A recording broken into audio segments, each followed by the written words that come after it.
We're glad you're watching. This is the big conversation right here on the Morning Drift. I keep saying it's a very beautiful day because I love the environment. I am proud. You've heard that, our overland truck driver today was boasting of how beautiful Kenya is. Don't forget that tourism becomes tourism only when there's something to enjoy, to experience, and that is the wildlife, the forests, the rivers, the beautiful, water bodies that make it a beautiful land. But are we taking care of our natural resources is the question today. Most of you can remember Mother's Day. You can remember the International Women's Day. You can remember Father's Day. You would also remember the public holidays. But how many of you have marked your calendar and remember that 14th March 2022 is the International Day of Action for Rivers? Did you know that? Well, that's the challenge I have for you this morning. If you did not know, please go to Facebook. There's a comment section there and say, well, thank you, The Morning Drift, for the knowledge. Now, from today onwards, please keep tabs with the International Days for the Rivers. Now, the International Day of Action for Rivers, observed on 14th March every year, is a day that is dedicated to saving,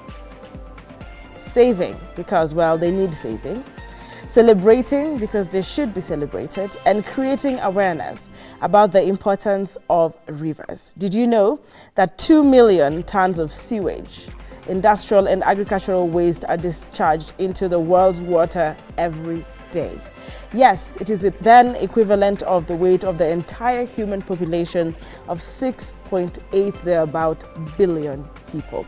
This is why it is our time to save our rivers for the good of humanity. But my question today is, are we taking a little bit too much time to save these rivers for the good of the humanity? Well, let's find out with the panelists this morning. It's so good to have you, gentlemen. Someone has already challenged me on social media saying, are there no ladies who care about natural resources? Well, we do have many. Okay, and of course, ladies, let me hear more of you and your comments on our social media platforms, because at the end of the day, every time we speak about women empowerment, we say mama at the grassroots who has to go fetching water, but there's no more water to fetch. Karibuni sana. Please introduce yourself to the public, and of course I do know their names, but I always like that the conversation starts from a point where you also become comfortable with the panelists. So karibu sana. Asante sana. My name is Christopher Muridi. I am an environmentalist and conservationist. I come from Gom, in a place called Mbulbul. Currently I'm the chairperson of the Ololua Community Forest Association. But I'm also a community leader. I lead a group called Mbulbul Environment and Waste Management. So we talk a lot about waste. We talk a lot about rivers. And we take action. And I thank God that you have mentioned about, do we take action? This day is very important. However, very few people, even most of us environmentalists, don't acknowledge this day. We do know there is an International River Day, which comes in September. But this one for action is not probably taken as important as it is. So I'm happy to be here and to discuss about what actions we are taking and we ought to take to celebrate our rivers. Thank you. And of course, mentioning the action, everyone would know Water Day, but they wouldn't know why this has been made specifically for rivers. There must have been a reason behind it. Yes. Karibu sir, please introduce yourself. So thank you. My name is Daniel Kabiru. I'm a physical planner and a GS expert, or what you call a mapping expert, and I'm an environmentalist at heart. So today is a very important day, but it's a day that, as you've said, we don't take keen interest in. We wait for there to be problems of flooding, problems with the cholera outbreak, for us to say there's something wrong with our rivers. But we need to now start from the get-go and say that we need to work on our rivers, we need to plan for them, and we need to give them the same regard that we give to our road reserves. Yes. Amazing. I like that you're here, with the mapping and the planning. There's a lot to discuss, especially in Nairobi County. You'd love to let us know where we went wrong, because as you're speaking, if it rains a little bit, in Nairobi as well, some river is gonna bust out and also cost lives, you know, as we're speaking. So thank you very much for that introduction. And Clive, you are very vocal on this matters. I couldn't have had this panel without you. Good morning. Good morning. This is Clive Dunley, a climate activist and a human rights educator. Also, I am an environmentalist. And today, as we celebrate International Day of Action for Rivers, we know this is a controversial conversation that we ought to have. It's something that we cannot ignore. And so, our viewers who are watching out today, let's work together implementing more action in creating a sustainable environment with rivers at mind and heart. Amazing. Thank you very much, gentlemen, for being here. And I want to start from the current state, the status quo. As we're speaking, what is the current state of our rivers? And before we go into that, how many rivers are we even talking about in this country? Trust me, the only river that someone in Nairobi knows is Nairobi River. All right, those are in Migori, no river, Migori. And the ones that have the names to the counties, that's what they know. But maybe I'll start with you. If you do know quite a number of rivers, you could have them, you know, mentioned by name because we are honoring them today. Of course, maybe let me start from the major rivers that we know. Okay. We have, of course, Tana River. You have Nairobi River, you have Athi River. But all of this tend to be a system of rivers. For example, Athi River, if you come to Nairobi, you find that there are so many rivers. Actually, in Nairobi, the major rivers are 208 kilometers long. So you're talking about Nairobi River, you're talking about Kirichwa, Ngong River, Amadhare River, Kasarani. There is so many Kibagare. So there's so many rivers within Nairobi that downstream we end up knowing as just one river. But it's actually a system of rivers that forms the major river. Yes. Well, that's quite some, you know, awakening, you know, call there for all of us who did not know that as you're polluting the river by your estate, it's going to end up, you know, affecting a lot more people downriver. And when we're talking about that, thank you for that. Now, what is the current state? Because you do a lot of these, you know, actions, as you have mentioned. Yeah. As you walk around Nairobi today, you want to pinpoint certain rivers that are just in the worst state as we are speaking. I would say that I won't talk about rivers in Nairobi. I'll talk about sewerages. You know, I won't talk about rivers because we know, of course, we know the sources of those rivers. Those are clean sources. We know Odile, the swamps at Kiambu in Kikuyu. We also know the source of Bagadi at Empakasi Forest in Kajiado and Nairobi, bordering there, where we have one of the major sources of Athi River. But 4 kilometers downstream, that water cannot be used by anybody, not animals, no life in it. It's complete a mess. Simply because we have refused to be sensible enough to prevent what we see as useless to us. And so we put it in the rivers. Why would I build a house worth 20 million and not be able to construct a proper, septic tank to treat my own waste, but channel it to a stream that is being used by millions of people downstream? And that is the present condition of our rivers. That even though we are talking about some perceived actions, perceived, I'm saying there could be plans to do some actions, but in itself, on the ground, there are no actions being taken. And we, from my community where I come from, we are very much affected by it. We fight for borehole water, which is salty. You know, our girls can't smile because of the teeth, because they are more brown, because of the content of the water. Yet we have two big sources of river, Bagadi and Gateway at Kerarapon.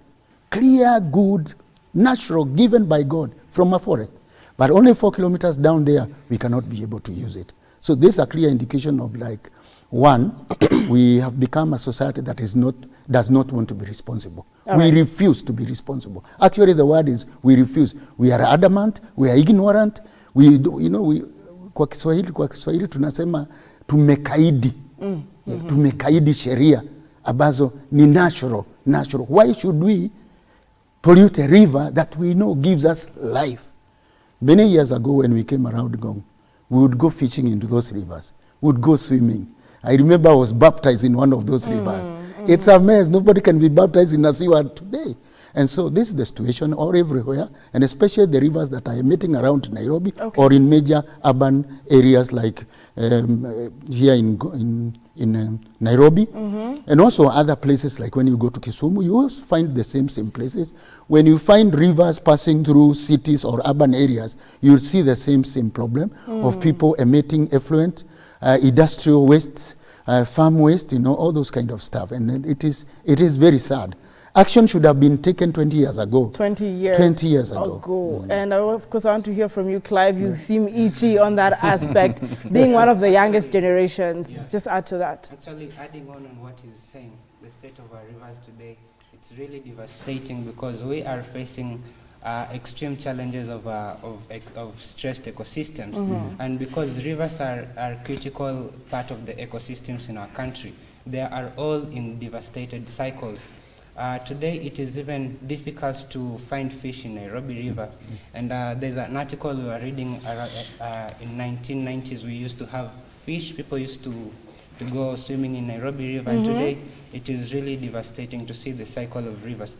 And generally the cycle of the state of rivers in Kenya, it's really devastating because we have a lot of industrial effluents in the rivers leading to eutrophication because we have a lot of discharged effluents. Even industries are emitting and polluting inside the rivers. And I don't know what the environmental impact assessment does because we have bodies, we have policies, but it's like we need to review the policies again because if they can't work, why do we have them? Quite a question, and I'm going to come to you on that. And I'm just going to read it from the article again, that every year there will be a theme for the International Day for Action for Rivers. And of course, last year, as we're speaking in 2021, the theme was rights of rivers. Rights. Yeah, rights. And that is something that has really come out, from your opening remarks, each of you. And that particular theme for last year demanded that rivers be declared a national asset, all right, and given legal rights to stop the rivers from becoming dumping sites for waste and sewages. And that is when Clive is saying what has been done. That was last year. As we're looking into the year today, has our country declared the rivers as a national asset, and have they been given the legal rights, of course, are there legal rights to now stop the dumping as we're speaking? Okay, when you look at our rivers, you find that rivers have fallen under the category of water resources, which is a national resource. When the management is done at a national level by a body that, of course, has offices in different counties. But now the challenge that we have with our rivers is that we've lost the identity of our rivers. By this you mean? Look at Nairobi, for example. I'll talk about Nairobi because I've really gone through the rivers in Nairobi. The name Nairobi was what? A Maasai word for what? The land of cool waters. So where are the cool waters? Yeah? Note, the water from Aberdares was trickling down to Nairobi. So Nairobi had a lot of springs. And these springs are the ones that went downward. But now we lost the identity of those springs and those fresh water and cool waters when we decided that our rivers are our backyard. You go elsewhere, you find that rivers can be a front property. You can actually have your front facing a river. You can have canoes coming to your land. But now we have put them at the back, and we have also failed to actually be very clear on our laws as to what pertains to, for example, a riparian land. Yes. One act says 6 meters to 30 meters, another one says 10, another goes as low as 3. Okay. So when you're going to apply for any development permission, it's for you to convince the approving authority that this should be 3 meters, not 30 meters. 30 meters, yeah. So what happens is you have along a certain river a very jagged riparian reserve. So how are you going to manage such an area? Then you find, look at our properties. You find that a lot of survey maps will tell you that the property boundary is the river center line. So what you've done is that you have actually given half the river and the riparian reserve to one person. So it becomes private property. Oh, okay. So we need to demarcate them clearly, the same way you've done. You go to highways, you have a pillar saying that this is Kenha, our property. So can we have the same for our land? And that is still coming down to the authorities, and where we're talking about proper action being taken. You mentioned this would have been done 20 years ago. As you're speaking, I'm not sure this is also going to be taken into consideration today. Well, you have, you're in such a powerful position, but I don't know how the government has come in place. What would you say the government has been doing in action so far, as we're looking to 20 years now down the line, something we can keep in touch with, I think one of the things the government needs to do, we have got these fantastic policies. I mean, Kenya is not like, even people, other countries are borrowing from us. We have all these MCA laws, we have fantastic laws, policies, they are there. Environment policies? They are there, very, very, very cool things. If we would implement just half of them, we would be in a better state. But the greed that we have in this country, greed for land.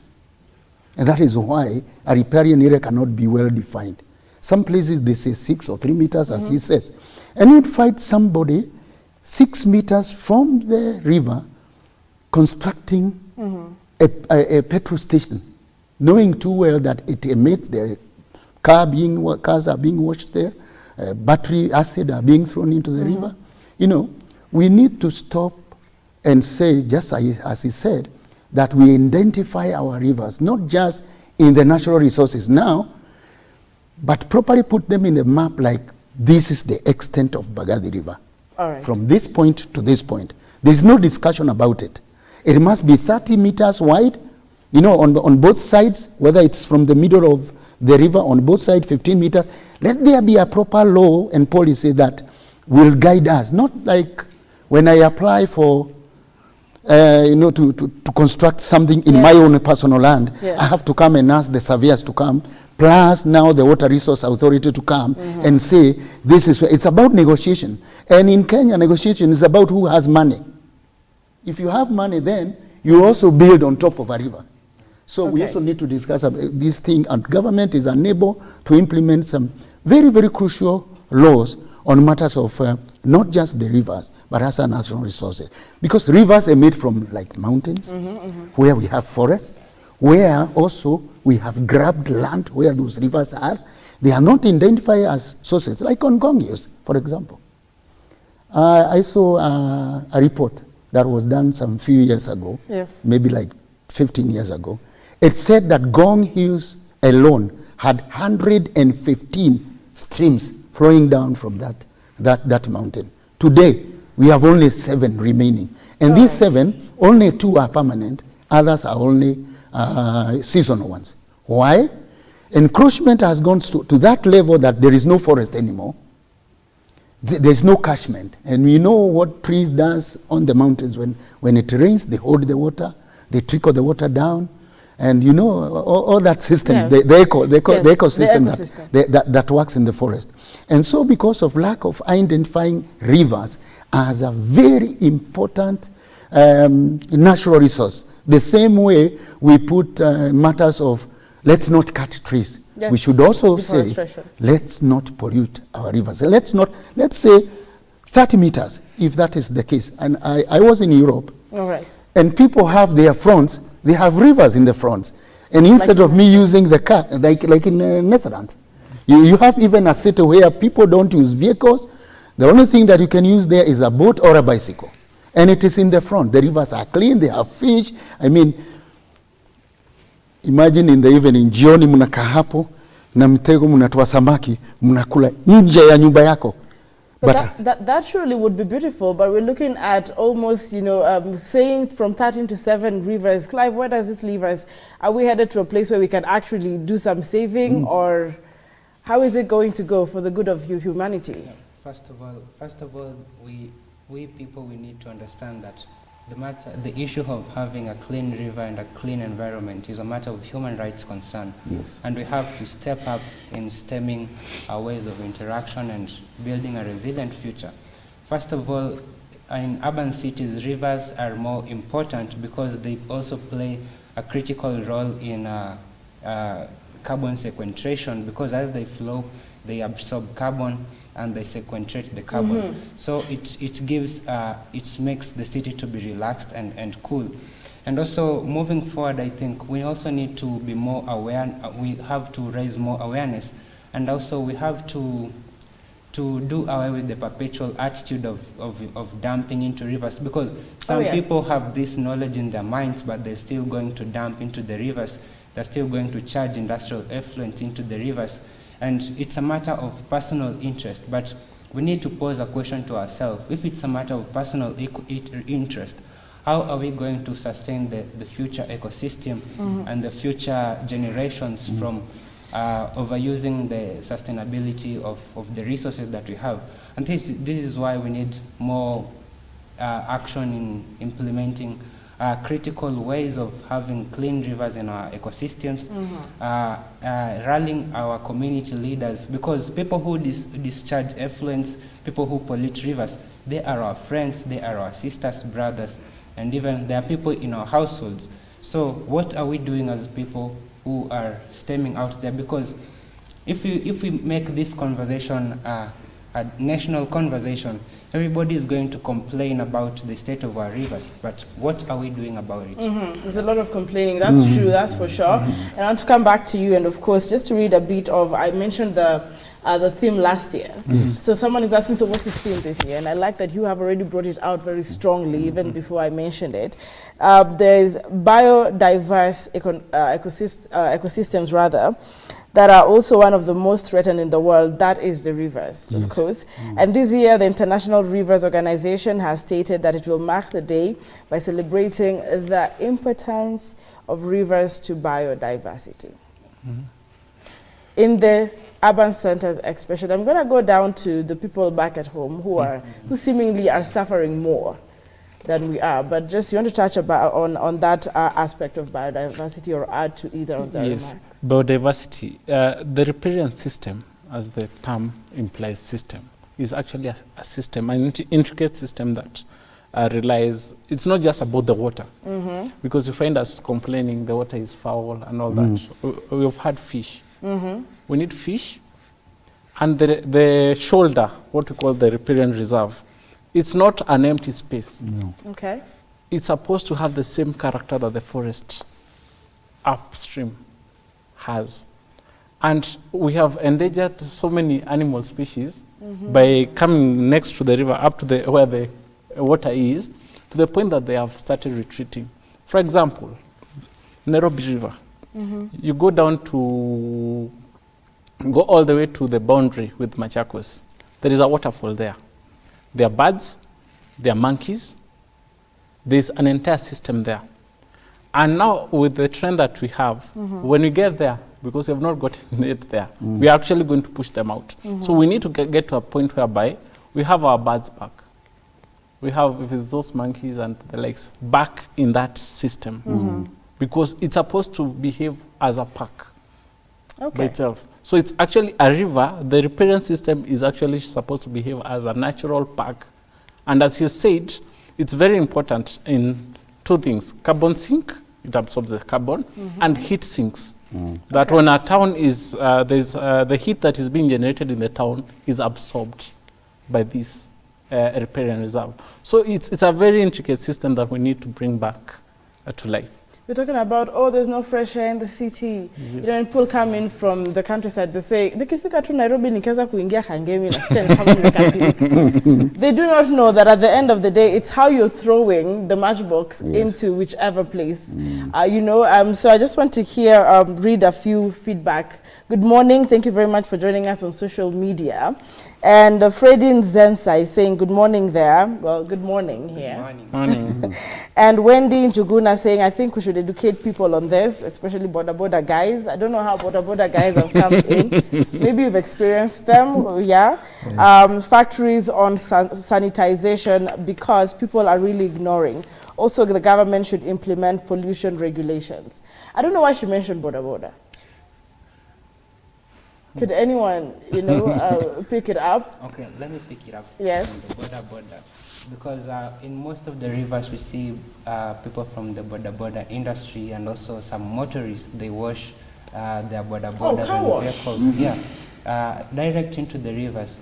And I remember last year when we were working for the elephant campaign with Jim Nyamu, we saw a lot of people washing their border borders and vehicles right at the rivers. And you know, these vehicles and motorcycles, they use fuel, and when we discharge fuel into the river, they choke the aquatic life.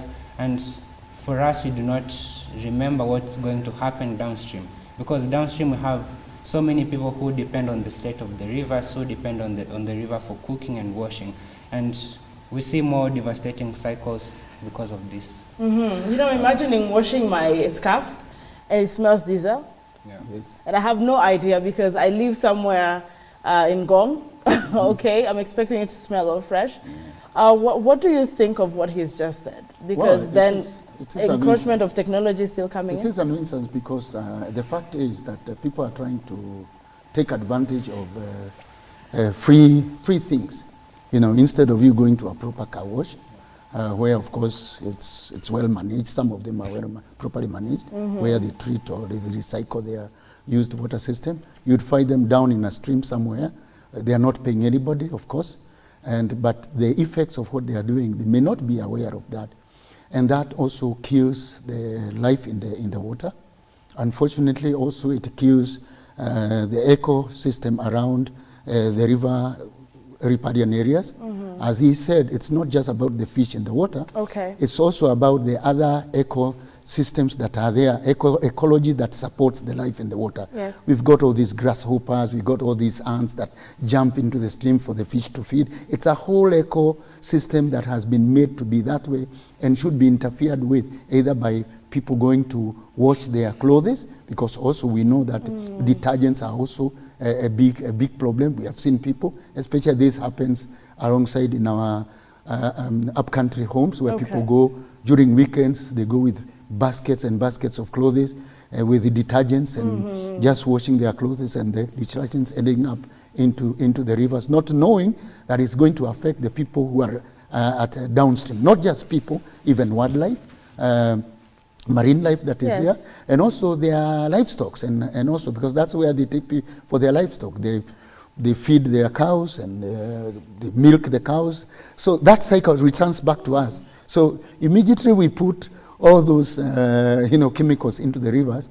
We either fish the fish that has taken that chemical, and we eat it. And we eat it. Yes. Or the skumawikis that have been grown down at Kiserian Dam, where a lot of whatever has been done. And so we go and they are very leafy, they are very green, you know that. And so this cycle comes back to us. So we are harming ourselves in a way if we are not going to take care of our rivers and other systems that support the rivers. The system that supports the rivers, even the soil itself. What are we farming upstream? What are we farming? What chemicals are we using that will end up after the rains and the surface water and the groundwater again drains into the rivers? What are we harvesting from our rivers? We need to relook at this and have proper laws put in place. Again, even when we put laws, we also need goodwill. Right. We need goodwill from the government itself. We need a government that it does not cramp on, okay, now let's go for the river for like Juzi after the incident with the lady at Wagari Madai Road. Yes. Or, we could see trucks and trucks of police vehicles, holding all the motorbikes in the vehicles and into the boda bodas. And then the exercise yesterday, it was, okay, we stopped for it. We need a system where it can be a continuous education on the importance of our rivers, a system that is creating awareness. And I thank God because it says in the new constitutions there is this, that public participation. Yes. The public must come because we are the beneficiaries of clean rivers. Yes. And also we are the polluters of those clean rivers. Ironically. I should be able, me as Christopher, say, my neighbor is the one who is polluting our river without being shamed out. And I would say, no, you are not just destroying the river, you are destroying our lives.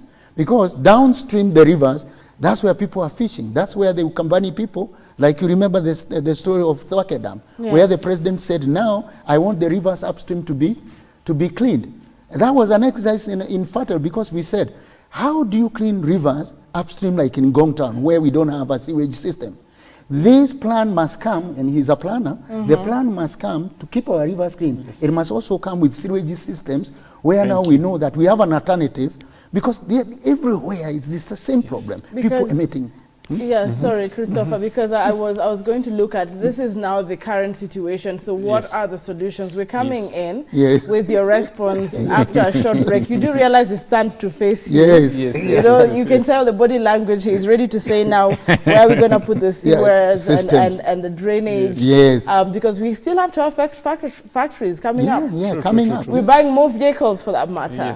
But is it the sensitization that is failing, the awareness? Is it in action, of course, and we're looking at saving this particular, natural resources for the good of the humanity. This is not for anything else, but for the good of the humanity. Are we running out of time is a question we're asking today. Hashtag The Morning Drift. This is the big conversation marking the International Day of Action for Rivers. The conversation continues. Don't go too far away.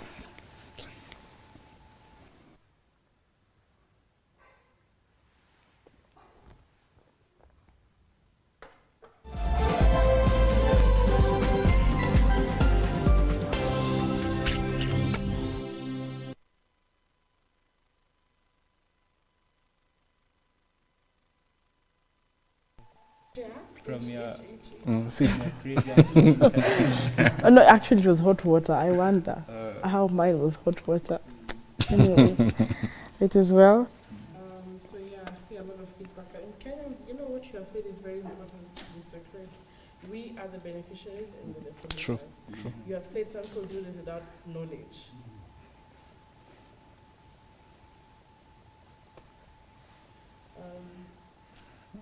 Clive?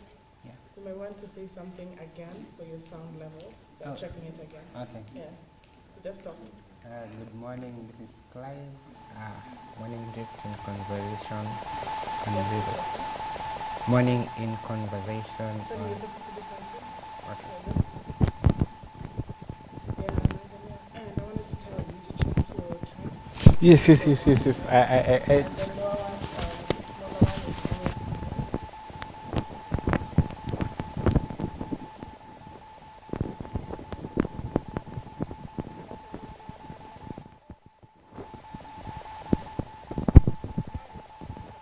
It's a political season. No one is talking about, again, can I do it for you?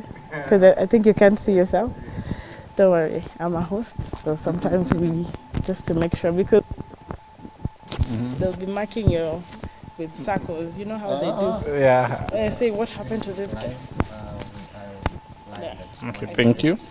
Thank you. Conversation on International Day Action for Rivers. We hope that you are enjoying our show. Take us out. I was in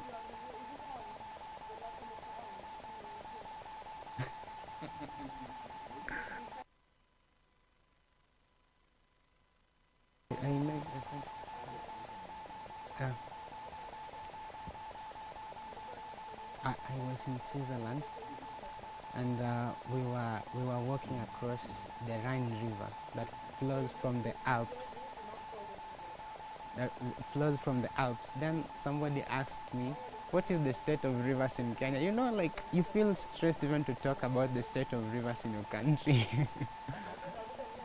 Because they're like, what is the state of rivers in Nairobi as a city? Because now we are in Switzerland. Yes. Yeah.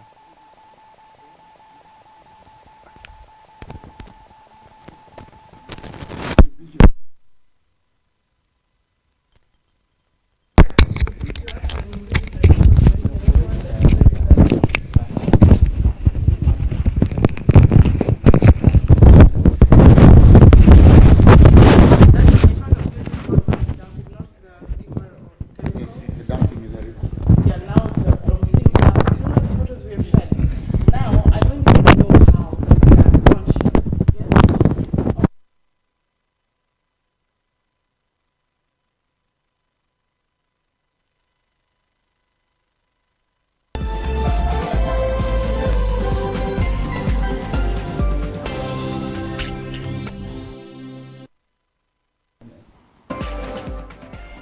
Well, thank you very much for keeping it right here. This is Look Up TV and you are watching hashtag The Morning Drift, a breakfast like no other.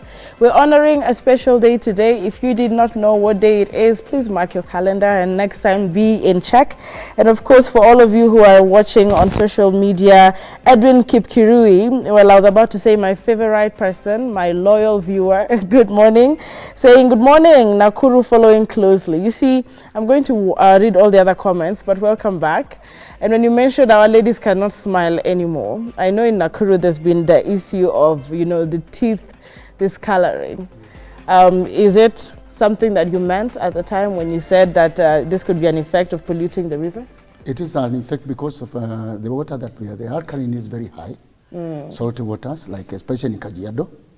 And I was giving that as an example of why should we be having water from boreholes when we have a natural resource just next outside there. We can tap that water, which is natural to us, you know, clean, sparkling water, and use it rather than, you know, fighting for borehole water, which at the end of the day also is not very healthy to us. And you know, that got me asking myself, Kanjo water, what is the source of Kanjo water? I know people in Nairobi would understand. What Kanjo, it's the municipal, the county's water? We're coming to discuss that as well. And thank you, Edwin, for appreciating that Nakuru is following closely. Sesmo Times saying, hello, good morning. Our rivers are being affected by human activities. And if it will not be corrected, we will end up losing our rivers. Plot landlords that do not have good waste disposals rather than the rivers. Take action on these people to save our beautiful nature. Hashtag The Morning Drift. I don't know if either of you want to comment on what he said. He said very soon they'll be extinct. Yes, I would like to respond to that and say it's true. Because as he's mentioned about Ngong, I was raised at the slope of Ngong Hills. There is a river that never stopped flowing. Crystal clear water. Nowadays, it's just a dry valley that contains flood water once in a while. Once in a while. Yeah, so that's a river that has gone extinct. Springs have gone extinct because of this human activity along our rivers that disregards anything else apart from our own selfish interests. Yeah. Selfish interests, and I'm talking about a political electioneering period. I'm still waiting to hear any politicians say, I'm going to clean them rivers. I'm hearing I will construct roads. I will make sure education is proper and quality. But did they realize that the rivers are almost extinct? And of course, Susan Gathatwa saying, good morning. How long will our leaders need to know the importance of our rivers? My exact sentiments. Let them give direction. Thanks to this great team for educating us. Really, I'm also going to talk about which ministry we are, you know, talking to this morning. I'll come back to you, sir, on that. But allow me, you know, to get us to watch a video or two on, you said earlier on, we are the beneficiaries, but again, we're the ones polluting it. What an irony. Let's take a look at these few videos on how agitated you Kenyans seem when it comes to pollution of these rivers. Tuko hapa, tukiwa tuna masikitiko kubwa sana. Kwa sababu huu mto umegeuka na ukageuka ukawa ni sewage. Tumejaribu kufuatilia na tukakuta ya kwamba maji ya sewage yameonyeshwa na ikawekwa kwa huu mto ambao umekuwa una usaidizi kwa watu wengi sana hapa kutoka Ngong kuelekea mpaka upande wa Athi River. Huu mto umekuwa ni usaidizi mkubwa sana kwa wakaaji hapa. Lakini sasa tumeona ya kwamba all of a sudden about 1 or 2 weeks ago haya maji yamebadilika na yakawa meusi kabisa kiasi ya kwamba hakuna hata mnyama, chura ama chochote ambacho kinaweza kusurvive ndani ya huu mto. Hili ni kuonyesha ya kwamba kuna watu wameweka sewage na ni sewage ambayo ni very low, ambao sasa sisi tumeshangaa sana ni kwa nini watu kama hao wanaweza kufanya jambo kama hilo. Mto wa Kandisi hapo awali kulikuwa na shida na mahali ya kuvukia. Tumetengeneza hiyo daraja, watu sasa wanavuka bila shida. Tunajua miaka nenda miaka rudi tumekuwa tukizungumza mambo ya sewerage system. Vile mnavyojua budget ya county yote nzima haiwezi kujenga sewerage system, na hatuwezi kuchukua budget tufanye jambo moja. Na pamoja na kwamba tuko na mahitaji hayo, we are desirous to do that, but it takes time, it takes collaboration between the county and national government. Hata sasa mnaona kama taifa tunasema badala tuende polepole kutoka kuchukua madeni. So labda serikali ikifikiria kutafuta deni nyingine ya hiyo, wananchi wataanza kuipiga tena serikali. So I think let us appreciate that we have taken important development steps that leads us there. You know, gentlemen, you have heard, and some of these rivers you actually touched on when you were beginning. He's mentioned the Athi River area. And he's saying it's no longer clear, it's black. All right, and of course, you see the UN Deputy Secretary General once lauded the efforts to clean Nairobi River, yeah, which means action is being taken. And I like that the article was named Choking Waters. You know what that means? Yes. Choking waters, and it's just really speaking for what you have said. And then Mohammed lauded the ongoing efforts aimed at reclaiming the lost glory of Nairobi River. And I want us to check, as we are speaking, how far these efforts have gone. Did we actually restore the glory and dignity of Nairobi River as we are speaking? And he spoke after a guided tour of the river basin that started at Kawangware Primary School. Trust me, we are not very far from Kawangware. And he said, today I saw respect to Wangari Maathai. I can see many Wangari Maathais among the pupils of this school. That is, I'm quoting the article at the time. And the school had jointly with Lavington Eco Rotary and among other institutions cleaned 15 kilometers of the Nairobi River at Kirichwa, you mentioned, by pulling out 200 tons of waste, which included plastics. You ask yourself how they got there. All right. Now, the section Mohammed visited was along Kirichwa River, one of the main tributaries of the Nairobi River. And the river now emerges from the Dagoretti Riruta area in Nairobi and flows through the Gatina area of Kawangware onwards to Lavington, then down past the Arboretum Park. This is a long way. Let's talk about the dumping. Yes, the dumping. Just then, 200 tons. And really, if you see pictures on your screen, this looks pathetic. And you said when you're mapping, you can literally see such. You see, we have dumped so much waste into our rivers that on satellite image, you can actually see. You go through a river, you're like thinking, okay, this is water. It has turned black. Then at one point, it's white. Because you find that maybe there's a bridge. So all the plastic waste has stopped. The water is flowing under the waste, but you have waste on top. I mean, oil and water don't mix anyway. Yes. So, okay. So the challenge is that I think also as a culture, we have a very bad culture. Okay. Because if you're driving up country, you'll find somebody in a very huge vehicle driving, takes some water, and the bottle is thrown outside. Ask yourself, where does that bottle go? When it rains, it will just go to the river. Even in Nairobi itself, when you don't dispose of waste in the right places. So if at all you're going to solve this whole mess about waste, we need first of all to have a proper solid waste management plan and very well enforced. We need to look at liquid waste. Yeah, we need to look at water itself. How are people getting their water? Yes. Because it's very messy that we are polluting the rivers that we end up damming so that we can provide water to the very people. And it's very expensive? Yes. Very expensive. So you're polluting the water that you're going to use, then wondering why are we having the higher levels of cancer in our community. Okay. We are irrigating our crops with that same water that we have polluted lead into. For example, if you look at Globe roundabout, immediately after Globe, you have garages lining the river. Okay. Where does that oil go to? Where does that lead go to? A lot of heavy metals. Yes. Lead. All that stuff goes into the water. Yes. You know, downstream. Yes. And some of these heavy metals even end up creating what people call gender confusion. Yes. So they even alter your emotions, and your genetic makeup. Yes. Yes. And then down the line, you're wondering, why is it that we have so many issues of disability? Or why do we have so many issues of cancers? You find an infant with a cancer, that was unheard of. But right now, we are accumulating all that lead back to our bodies. So we need to change that. You know, I don't know if people would actually see the seriousness when it comes to even your genetic makeup. This is now becoming even a more dire health issue. Yes.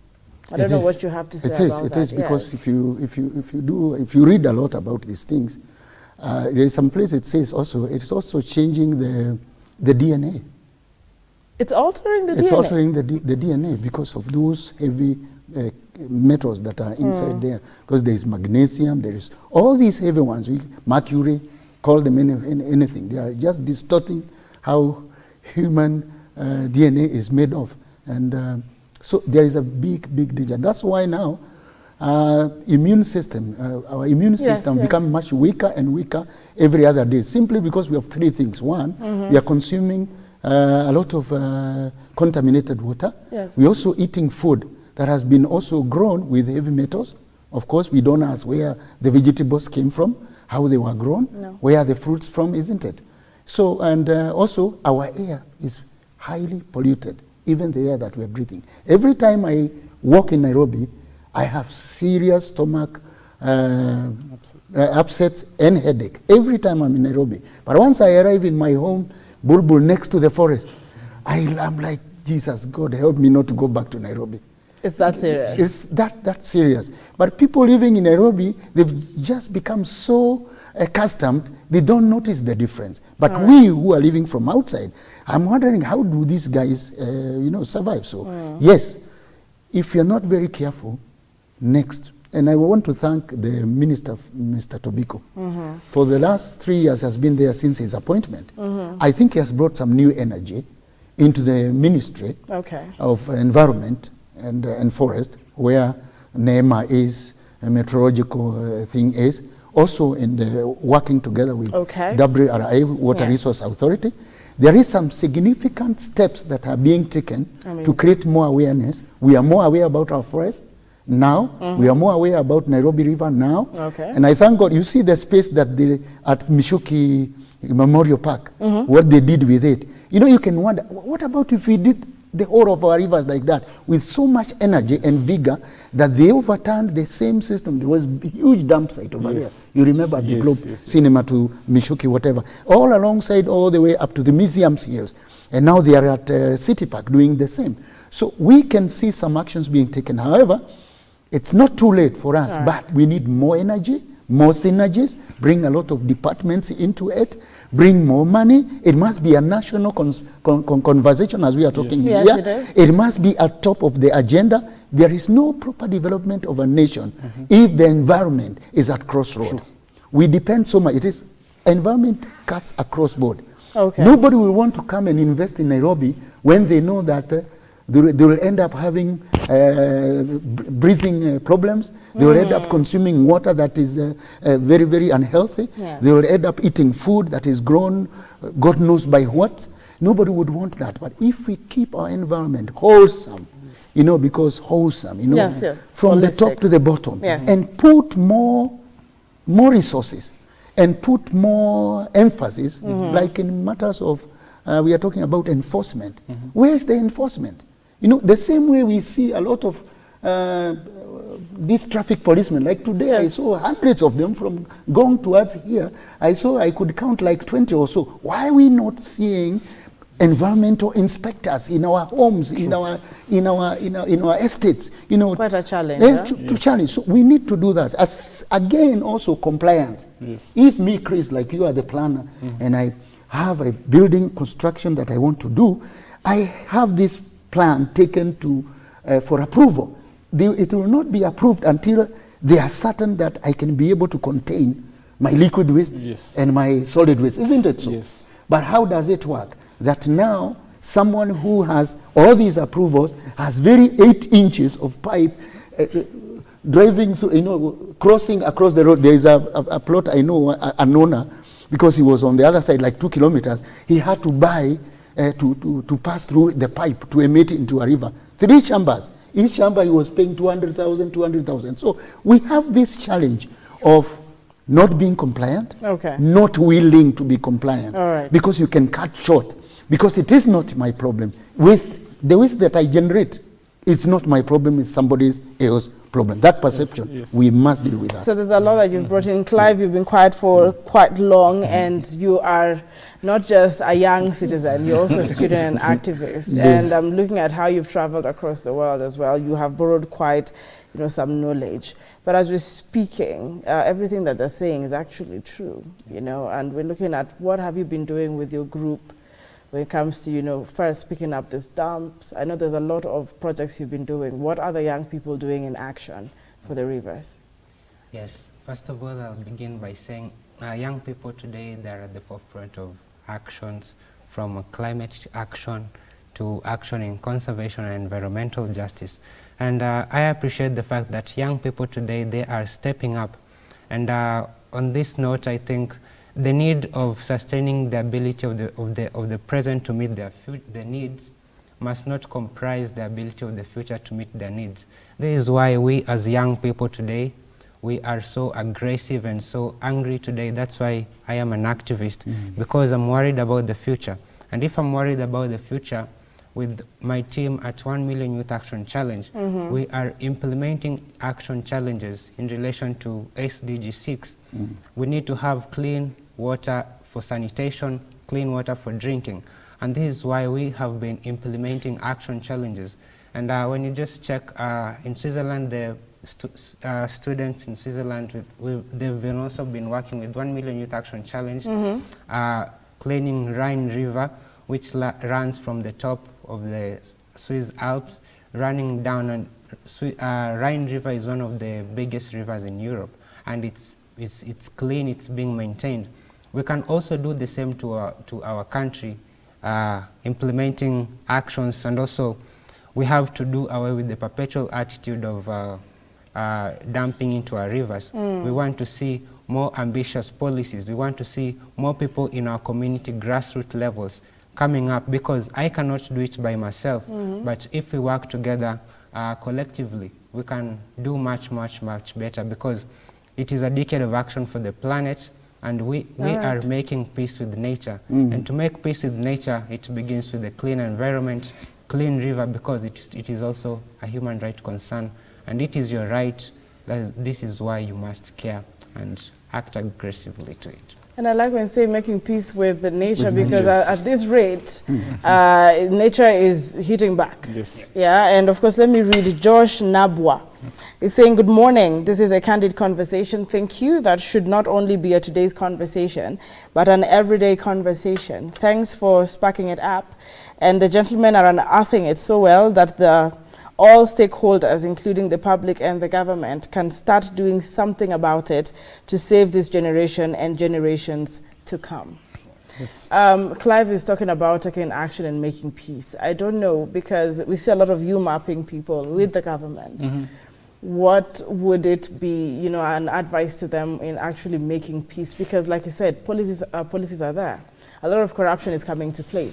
There's lack of goodwill. It's like we know what to do, but we're just not willing to do it. Is this correct? I think the biggest challenge we have is that we have a euphoric approach to every issue that comes our way. That we raise the issue of pollution. Yes. And the government is very quick to close 1, 2, 3 industries. Then after a short while, that disappears.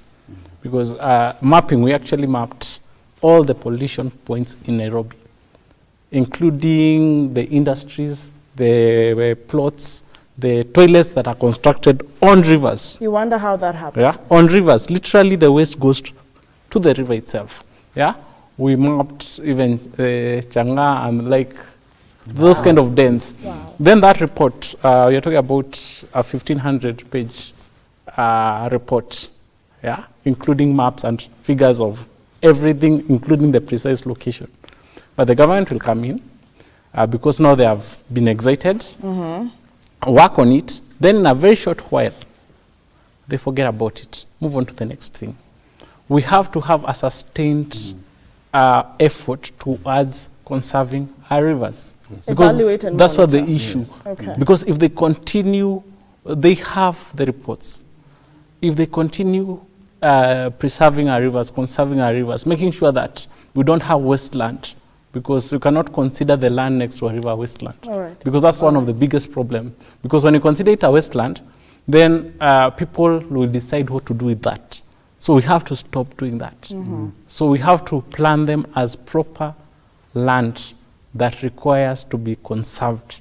The same way, I cannot tomorrow decide to go and start a garage in the middle of Aberdares. I should not be allowed to do that next to a river.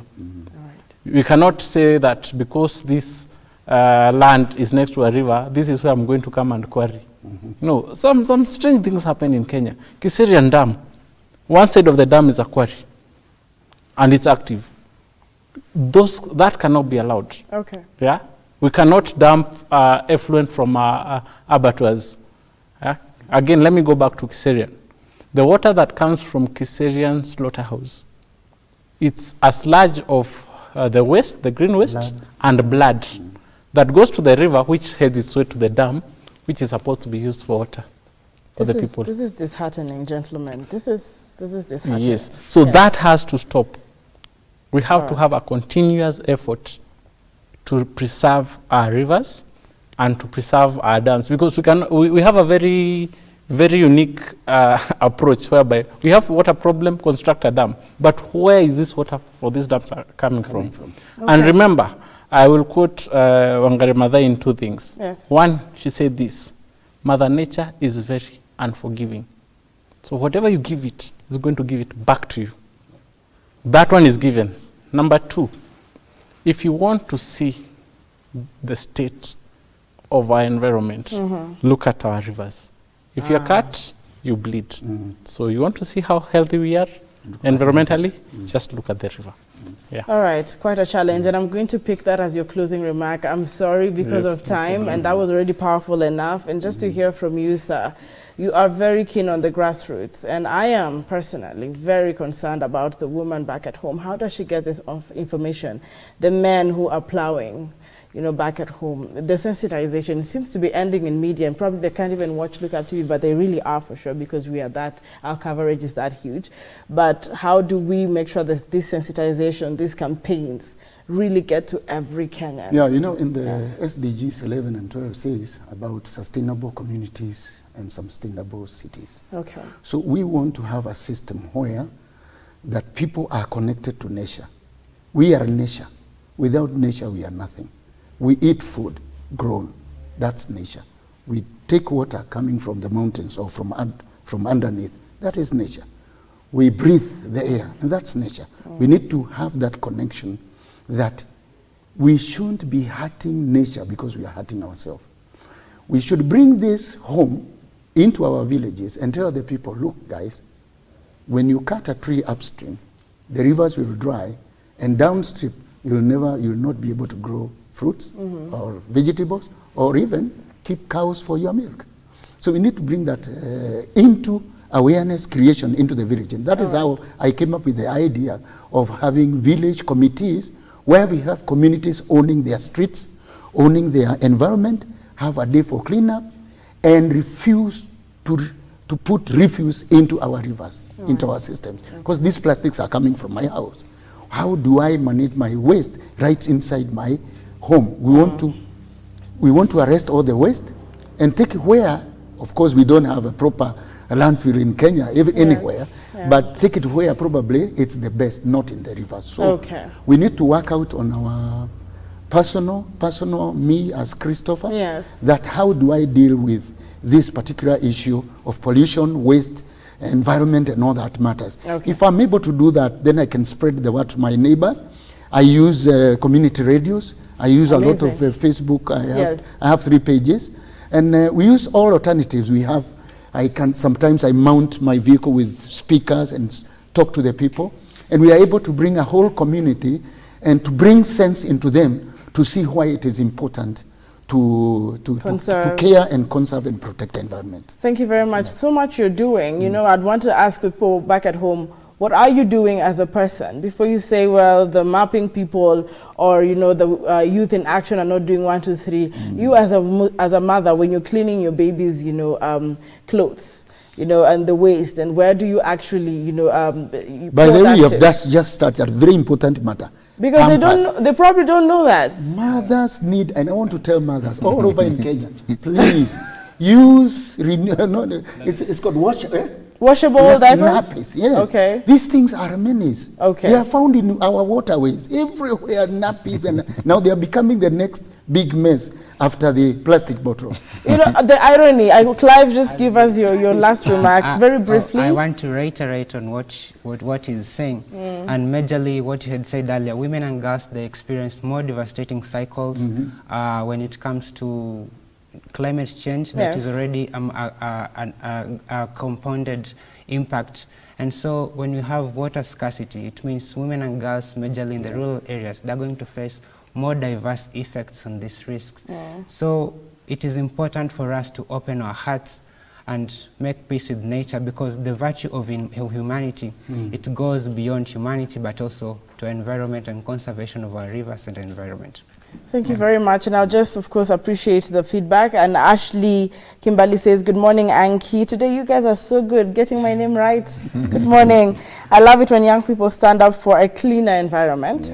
And I agree with Clive that together we can make a greener nation. Thank you. It's so encouraging to hear that from young people.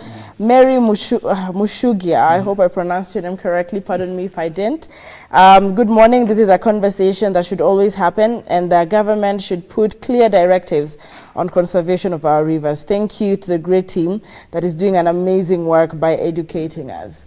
I feel we have met the objective, gentlemen, to create awareness, because this day is marked to save these rivers, celebrate them, and create the awareness on the rights of rivers. I like how they put it last year, on the action aspect that ought to be taken, and not only because they are rivers, they're natural resources, and all these things that we're talking about are for the good of humanity.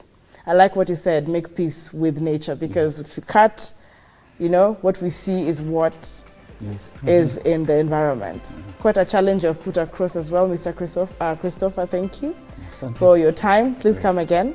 How do we get you on social media?